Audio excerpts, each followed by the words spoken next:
कौन सोच सकता था कि एक साधारण सा दूध का डिब्बा रे के हाथों में आते ही जेल तोड़ने का सबसे बड़ा हथियार बन जाएगा। लेकिन जैसे ही रे ने उस डिब्बे को फाड़ा, उसमें से एक पतली चमकदार प्लास्टिक की शीट बाहर निकली। मौका मिलते ही उसने उस शीट को जेल के गेट पर लगे पासवर्ड लॉक के ऊपर सावधानी से चिपका दिया। जब गार्ड ने पासवर्ड टाइप किया तो उसकी उंगलियों के निशान उस शीट पर साफ छप गए। रे ने एलिमिनेशन मेथड का इस्तेमाल करते हुए जल्द ही सही पासवर्ड का कॉम्बिनेशन ढूंढ निकाला, लेकिन असली चुनौती अभी बाकी थी। गेट के बाहर हाथ कैसे पहुंचाया जाए। रे ने टॉयलेट पेपर को पानी में भिगोकर छोटी छोटी गोलियां बनाई और उनमें टूथपेस्ट मिलाकर एक चिपचिपा मिश्रण तैयार किया। फिर एक बड़े कागज की शीट में इन्हें लपेटकर उसने एक अनोखा चिपचिपा हथियार बनाया। लेकिन यह सब करने के लिए उसे कैमरे की नजरों से बचना था। रे ने पहले ही गार्ड की दिनचर्या का बारीकी से अध्ययन कर लिया था। हर बार जब गार्ड उसे सेल में बंद करके जाता, वह बाहर सिगरेट पीने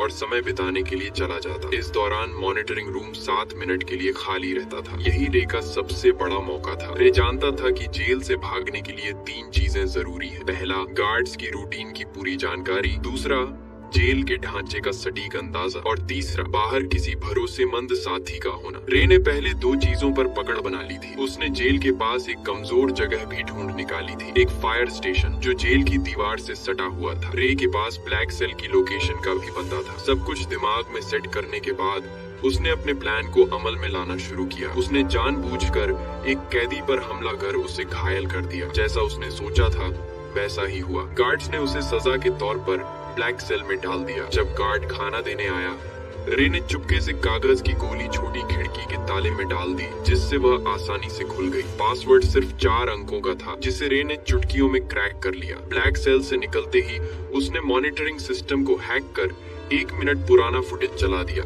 ताकि गार्ड्स को कुछ पता न चले। इसके बाद उसने फायर स्टेशन से जुड़ी वेंटिलेशन पाइपलाइन को खोज निकाला। जब गार्ड्स सिगरेट पीने में व्यस्त थे, रे उस पाइप के रास्ते रेंगता हुआ बाहर निकल गया। बाहर उसकी साथी पहले से ही तैयार थी। उसने एक छोटी कार में विस्फोट कर दिया, जिससे फायर अलार्म बज उठा। गार्ड्स ने सीसीटीवी फुटेज चेक की, लेकिन सब कुछ सामान्य दिखा। इस बीच रे फायर स्टेशन में दाखिल हो चुका था। उसने जल्दी से एक फायर फाइटर की वर्दी चुराई और फायर ट्रक के नीचे छुप गया। अफरा तफरी का फायदा उठाकर वह ट्रक के साथ घटना स्थल तक पहुंचा और वहां से अपनी साथी की गाड़ी में बैठकर साफ बच निकला। यह रे की 14वीं जेल ब्रेक थी, जहां यह खुलासा होता है कि वह कोई नॉर्मल अपराधी नहीं था। उसका असली काम जेलों की सिक्योरिटी सिस्टम को टेस्ट करना था। असल में वह एक सिक्योरिटी कंपनी का ओनर था, जिसकी वजह से वह नकली कैदी बनकर जेलों में घुसता और अपनी काबिलियत से बाहर निकलकर यह प्रूफ करता था कि जेल की सिक्योरिटी सिस्टम में सुधार की जरूरत है या नहीं। वह इतनी जेलों से भाग चुका था कि लोग कहने लगे कि यह बंदा किसी भी जेल को एस्केप कर सकता है। एक दिन सीआईए के लोग उसके पास आए और कहा कि उसे एक बहुत कड़ी और खुफिया जेल में जाना होगा, जिसका नाम या लोकेशन किसी को बताने का ऑर्डर नहीं था। ये मिशन बहुत खतरनाक था। बावजूद इसके रे मान गया, क्योंकि उसे लाखों डॉलर का यह ऑफर वर्थ इट लगा। कौन जानता था कि पैसा सच में इंसान से कुछ भी करवा सकता है। उन्होंने रे को एक नई पहचान और एक सीक्रेट एग्जिट कोड दिया, जिसका इस्तेमाल वह अगर कुछ गलत हो तो भागने के लिए कर सकता था। जाने से पहले उन्होंने उसके शरीर में एक ट्रैकिंग डिवाइस भी लगाया। जल्दी ही वह दिन आ गया जब उसे जानबूझकर अरेस्ट होना था, लेकिन अचानक कुछ लोगों ने उसे अगवा कर लिया और इलेक्ट्रिक शॉक दे दिया। इससे पहले कि उसे कुछ समझ आता, उन्होंने उसके हाथ से ट्रैकिंग डिवाइस को निकाल दिया और उसे बेहोश कर दिया। जब उसकी आंखें खुली तो उसने खुद को एक अजीब सी जेल में पाया, जिसमें हर रूम कांच का बना हुआ था और वहां हर जगह कैमरे थे। उसके आसपास सभी कैदियों को भी ऐसे ही 24 घंटे सुपरविजन में रखा गया था। ये जेल पूरी तरह से हवा में लटकी हुई थी, जिससे कोई भी कैदी जमीन खोदकर भागने का सोच भी न सके। यह देखकर रे को तुरंत समझ आ गया कि वह एक बुरी सिचुएशन में फंस चुका है। वहां से जितना जल्दी हो सके निकलने के लिए उसने सीक्रेट कोड बोला, लेकिन जेल का जेलर एक टेढ़े दिमाग का आदमी निकला। उसने बिना कुछ सुने रे को फिर से बंद कर दिया। अब यहाँ ये राज सामने आता है कि जेलर किसी ऐसे आदमी से मिला हुआ था जो रे का दुश्मन था। कुछ देर बाद उसने देखा कि यहाँ के गार्ड्स पूरी तरह से हथियारों से लैस हैं और चेहरे पर काले मास्क लगाकर घूमते हैं, और गार्ड्स की संख्या भी कैदियों से कई ज्यादा थी, जिसकी वजह से उनका जब मन करता वे किसी को भी मारने या पीटने लग जाते। वहीं कैदियों को टॉर्चर करने के लिए एक भयानक कमरा बनाया गया था, जहां अंदर जाते ही तेज रोशनी से आंखें चकाचौंध हो जाती थी। इसके अलावा वहाँ का तापमान भी बहुत ज्यादा था, लेकिन इसके बावजूद दर्द को सहते हुए रे जैसे तैसे पूरे कमरे की जांच पड़ताल करने लगा। तभी मुआयना करते हुए उसकी नजर फर्श पर स्टील प्लेट से जुड़ी कील पर पड़ी। उसी मोमेंट उसके दिमाग में एक आइडिया आया। बाहर निकलने के बाद उसने प्लान बनाना शुरू कर दिया। अब जेल से बाहर निकलने के लिए उसे किसी की सख्त जरूरत थी। जैसे ही उसने अपनी पहचान बनानी शुरू की, तभी टाइसन नाम का एक आदमी उससे दोस्ती करने आ गया। उसकी आंखों में अलग ही चमक थी। उसने सीधे पूछा, क्या चाहिए तुझे? रे ने भी कुछ नहीं छुपाया और सीधा कहा, मुझे एक चमकदार आयरन शीट चाहिए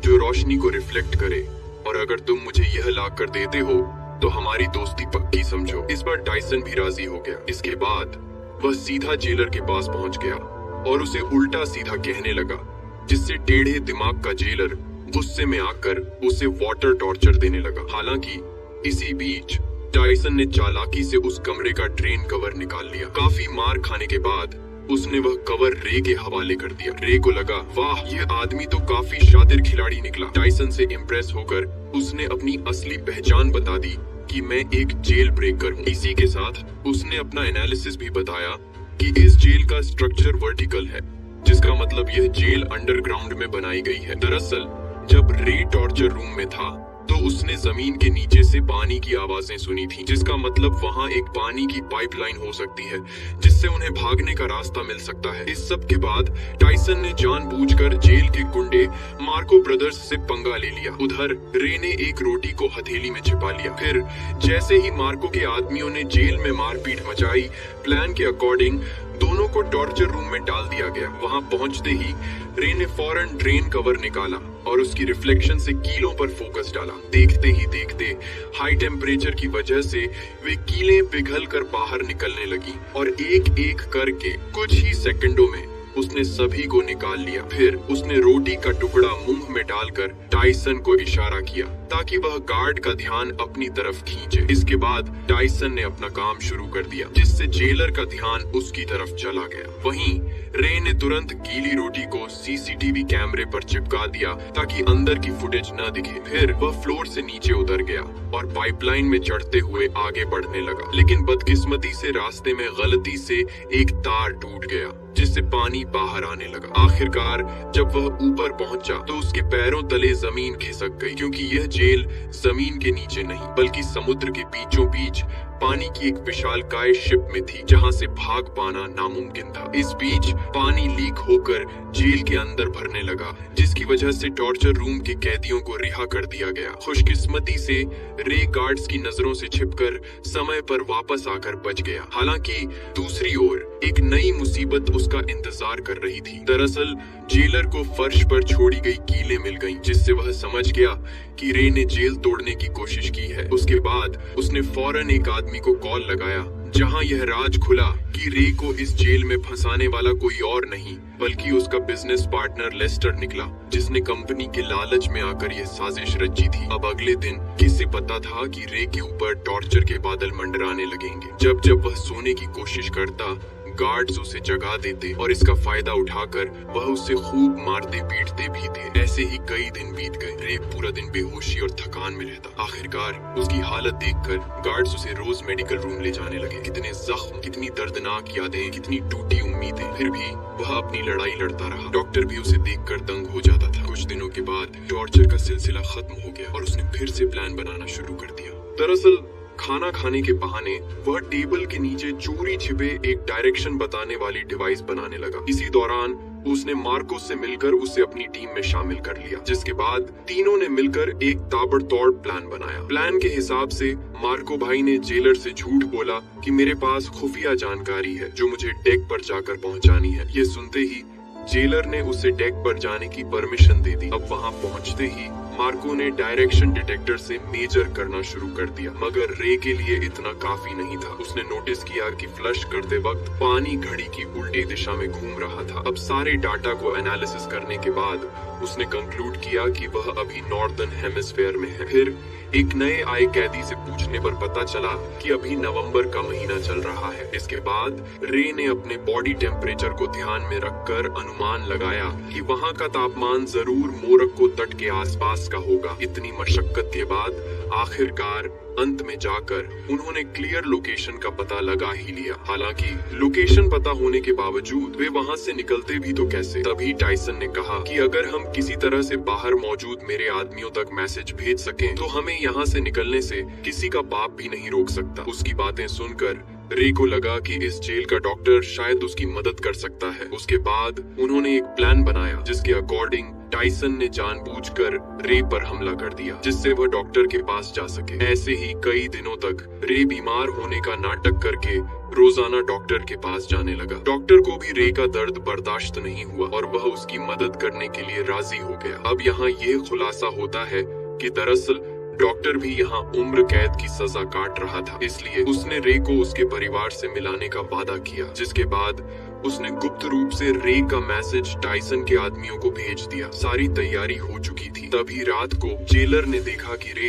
दीवार पर कुछ टैप कर रहा है। असल में यह मोर्स कोड था और जब जेलर ने इसे डिकोड किया तो लिखा मिला कि कल सुबह सी ब्लॉक में दंगा होने वाला है। यह देखकर जेलर के पसीने छूटने लगे। उसने तुरंत सी ब्लॉक में 3 गुना सिक्योरिटी बढ़ा दी। अब उसे कौन बताए कि यह तो रे का मास्टर स्ट्रोक था। असली दंगा तो उसके अपने ब्लॉक में होने वाला था जहां सिर्फ 2 गार्ड्स ही बचे थे। अब जल्दी ही अगली सुबह 2 गैंग्स आपस में भिड़ जाते हैं। इस हंगामे का फायदा उठाकर रे, टाइसन और मार्को वहां से भाग निकलते हैं। तभी भागते भागते रे कैमरे के सामने आकर जेलर को चिढ़ाता है। गुस्से में आकर जेलर सभी गेट्स को बंद करवा देता है। फिर तीनों पाइपलाइन के रास्ते से जेल की छत की तरफ चढ़ते हैं। जब वे डेक के बिल्कुल पास पहुंचते हैं तो उनका रास्ता एक इलेक्ट्रॉनिक गेट से बंद हो जाता है जिसे खोलने का बस एक ही रास्ता था कि पूरी जेल का पावर ऑफ कर देना। इस जोखिम भरे काम से सबको वापस पकड़ा जा सकता था। वहीं दूसरी तरफ जेलर ने मोशन डिटेक्टर के जरिए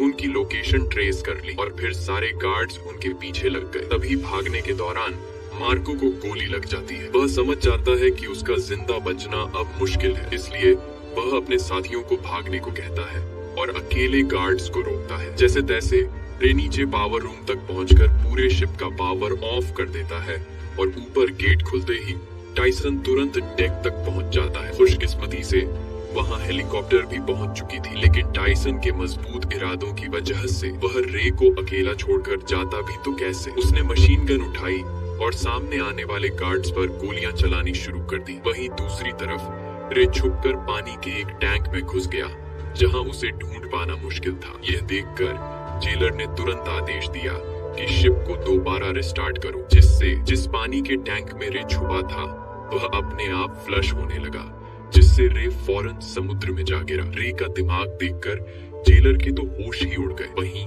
इधर टाइसन ने एक बंदूक उसकी तरफ फेंकी। रे ने तुरंत कैच किया और कुछ गोलियां फायर कर दी, जिससे जेलर के पीछे रखे तेल के ड्रम फट गए। इसी के साथ जेलर की वही मौत हो गई। अब सब कुछ शांत हो गया और वे दोनों अफ्रीकन तट पर पहुंच गए। अचानक सामने से एक गाड़ी आई जिसमें से एक लड़की उतरी। वह लड़की और कोई नहीं बल्कि जेसिका निकली, जिसने रे को यह मिशन का ऑफर दिया था। तब रे को पूरी बात समझ आई। ये सारा प्लान टाइसन की बेटी का था। दरअसल जेसिका ने अपने पिता को बचाने के लिए उसे जेल में भिजवाया था और रे की चालाकी से उसे बाहर भी निकलवा लिया। आखिरकार रे के चेहरे पर एक प्यारी सी मुस्कान खेल उठी और ऐसे ही संघर्ष और हार न मानने के जज्बे से वे लोग अपने परिवार से वापस मिल सके। यही मुलाकात इस खूबसूरत फिल्म का अंत बन गई। तो दोस्तों, आशा है आपको कड़ी मेहनत और उम्मीद से भरी ये मूवी पसंद आई होगी। अगर पसंद आई है तो प्लीज नीचे आ रही इन वीडियोस को भी जरूर देखें और वीडियो को लाइक करके चैनल को सब्सक्राइब कर लें, जिससे आपको और भी मूवीज देखने मिल सके। किसको मारने जा रहा है?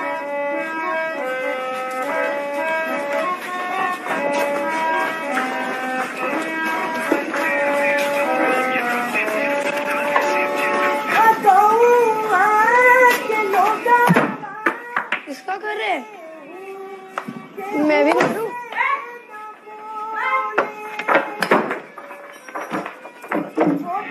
Hey, काय? एखाद तिके पाला অত পদের মধ্যে এক্ষুনি এটা ঢুকিয়ে দেবো এখান থেকে পালা অত পদের মধ্যে এইটা ঢুকিয়ে দেবো এক্ষুনি আর আমি কোথাকারে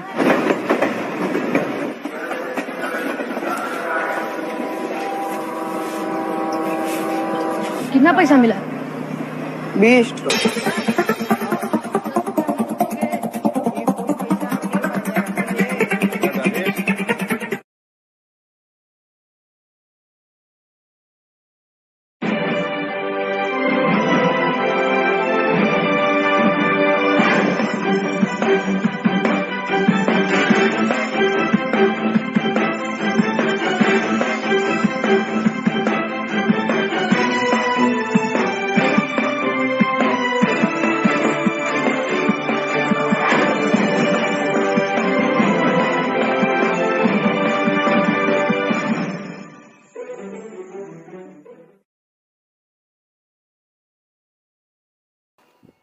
হ্যালো ভিউয়ার, জি বাংলার প্রত্যেকটা সিরিয়াল সবার আগে পেতে হলে আমাদের চ্যানেলটা এখান থেকে সাবস্ক্রাইব করে দিন। সাবস্ক্রাইব করার পাশে যে বেলাইকন ঘন্টাটি আছে সেই বেলাইকন ঘন্টাটি অন করে দিন। অন করার পরে এখান থেকে অবশ্যই আমাদের লাইক করে দিবেন। তো ভিউয়ার্স, আমাদের এই চ্যানেলে জি বাংলার প্রত্যেকটা সিরিয়াল সবার আগে আপলোড করা হয়। তো দেরি না করে আমাদের চ্যানেলটা এখনই সাবস্ক্রাইব করে দিন।